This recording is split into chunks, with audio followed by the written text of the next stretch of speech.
Okay, today we're coming at you with some engine modification today. This is going to be on my mini bike. This is a Predator 212 Hemi style. This is a regular GX200 clone. This is going to be on the bike. We did the seat fabrication and the front end fabrication on. We have the Hemi head. We haven't done too much modifications yet. We have the Hemi head polished, as well as the regular GX head polished. We haven't planed them at all yet. We're planning on doing that probably in one of the next videos, but we haven't got to that yet. So today what we're going to focus on doing is we definitely have to plug up the holes. We took the governor linkage out there, and some guys leave it in. We just punched the whole thing for the governor gear right out on both of them. Looks like they're going to be good with a quarter 28. Some guys go quarter 20. We're going with a quarter 28. 2 set screws, put some red Loctite. We got a brand new fresh tap right here. And this one must be an old one. It doesn't have a oil sensor hole. The new Predator does. Going with a 1/4 inch pipe tap and plug. See how that works. It might be a little bit big, but I think we're going to make it work. And then we'll see where else we get. We might get putting the bottom ends together. Okay, so we're tapping the block for the 1/4 inch pipe thread.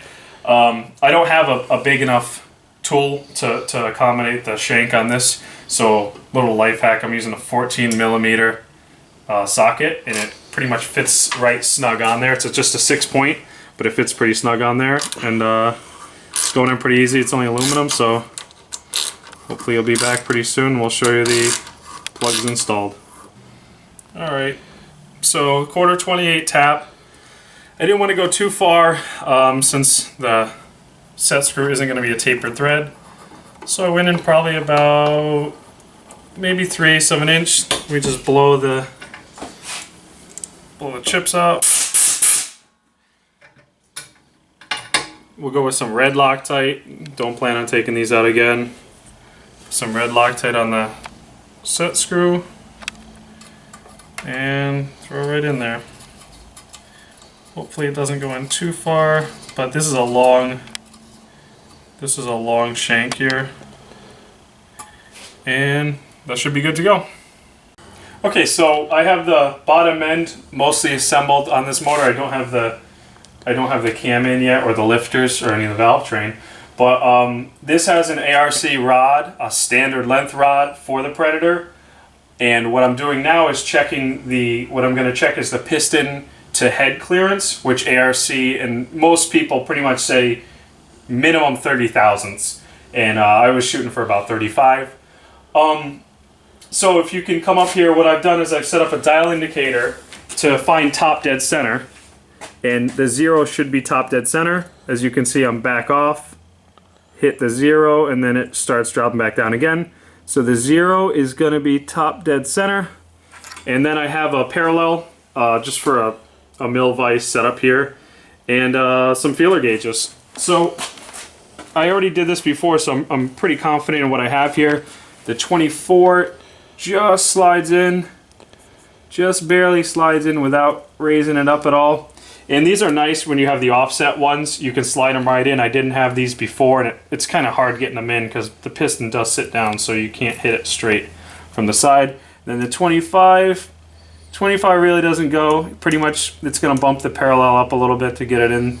So right now I have 24 thousandths, and by the time I add in the head gasket, which on these is stock 40 thousandths, but I ordered a 9 thousandths. So 9 thousandths plus 24, we're going to be right in there. We're going to be about 33 thousandths, which should be plenty safe, especially for the RPM this motor is turning. Alright guys, you just saw our video, a little bit of the motor build. We did the bottom end on both motors. We mainly covered the Predator 212. You saw Mike doing a lot of the work on that. Basically, we just wanted to go over a lot of the parts we bought for these motors. I'm doing more of a low-end torquey motor. Basically, I have a ARC rod that's plus 10 1,000ths longer than factory rod. I'm running the stock dished piston. One thing I am doing, I went with the Mod2 cam. Now, this cam isn't crazy aggressive. It has stock lift, but a longer duration, so you get a little more power out of it. It still has the compression release, so hopefully this motor is still easy to start with the pull start. I don't really want to get into the electric starts. Because of that, I'm also running 18-pound valve springs, which is an upgrade over the stock, and the stocks were 10.8 or each. Something like that. The clone stuff, everything's different, but roughly, I think a 10.8 is the standard. Yeah, that's the only thing I'm really changing the valve train. I'm running stock valves, and then the other big upgrade is I'm running a PVL cast aluminum flywheel. I wanted to see how it performs as opposed to the billet flywheel. It's about $40 cheaper, but they have about the same stats. It's not as pretty, but I wanted to see how it performed. Other than that, Mike will tell you about the parts for his motor. Okay, so yeah, as I said, I got the 212 Hemi stock length rod, which we went over when we showed the piston to head clearance. I have the Dynocams. They're both Dynocams, by the way. The Mod2 is as well. This is the F275 grind. It's if you look on their website, it's definitely more an RPM grind. I think they listed up to 82 to 8300 RPMs for the peak area. I called Dynocams, and they were great. I told them that it's for a mini bike, and I'm more concerned with a little bit of torque, not so much crazy RPMs. And they did a 6-degree advance grind on it, which will give it a little more bottom end, a little less top end.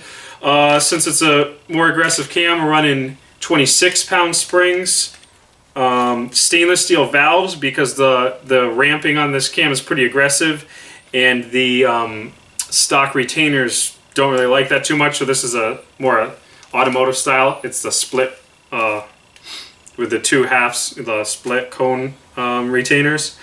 As you heard, he's running the cast one. I'm running the billet flywheel. Yeah, the weight's about the same.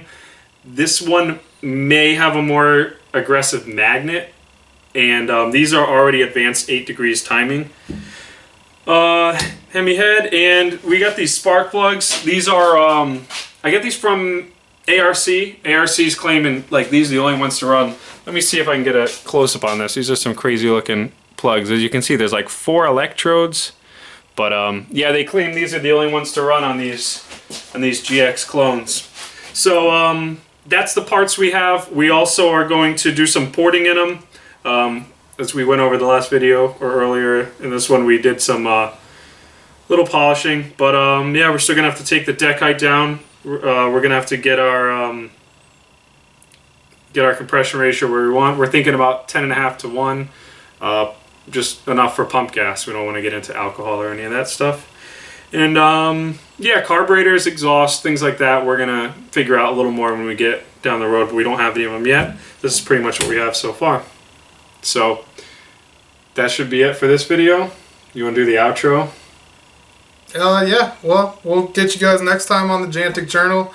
We'll either be completing the motors or shaving down the heads.